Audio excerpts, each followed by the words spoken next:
Welcome students, let us explore one important phenomenon, that is dipole in a uniform external field. अभी तक हमने देखा था कि डाइपोल के कारण ही इलेक्ट्रिक फील्ड जनरेट हो रहा था और उसके लिए हमें एक्सप्रेशंस फाइंड आउट करने थे.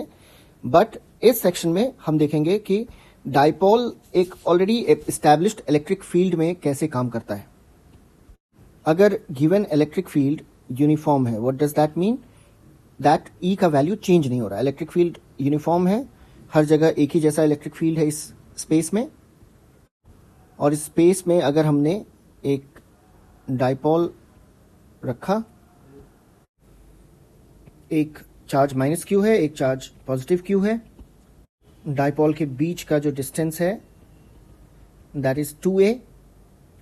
और अगर हम देखते हैं कि उसके डाइपोल के इक्वेटर से जो नेगेटिव चार्ज तक का डिस्टेंस a और पॉजिटिव चार्ज तक का भी डिस्टेंस a है.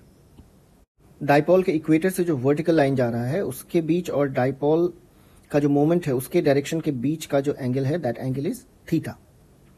Also we should know that dipole moment जो है उसका डायरेक्शन नेगेटिव टू पॉजिटिव की तरफ होता है and this is your dipole moment P.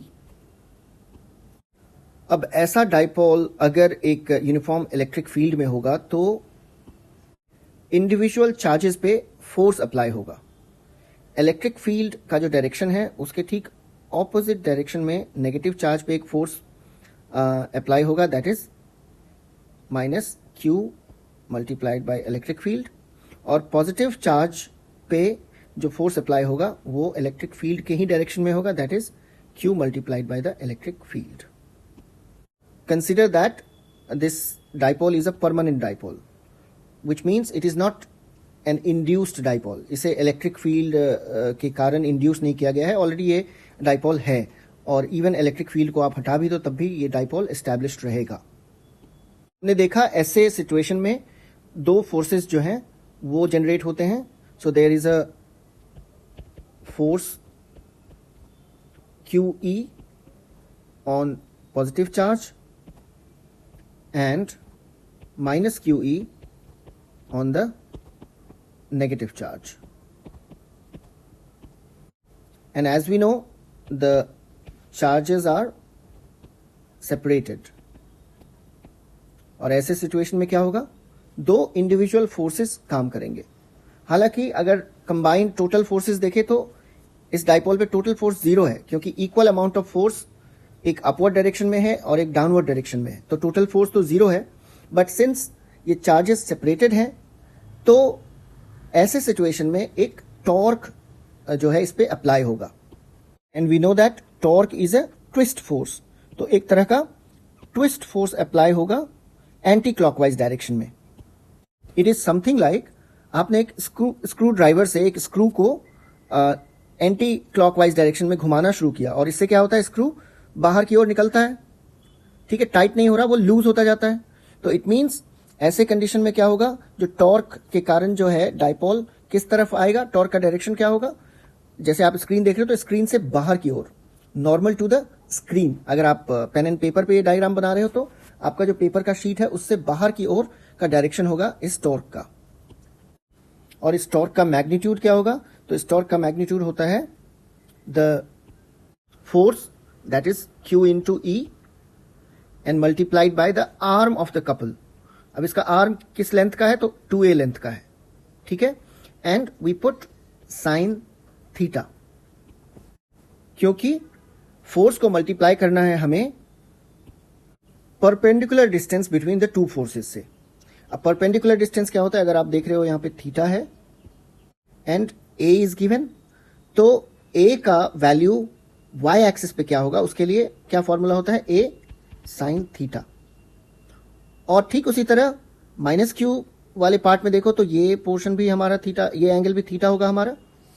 और इसी तरह a लेंथ को अगर हमें y एक्सिस पे लाना है, समवेयर ये वाला लेंथ फाइंड आउट करना है अगर, तो इस वाले लेंथ को फाइंड आउट करने के लिए फिर हमें a साइन थीटा यूज करना है.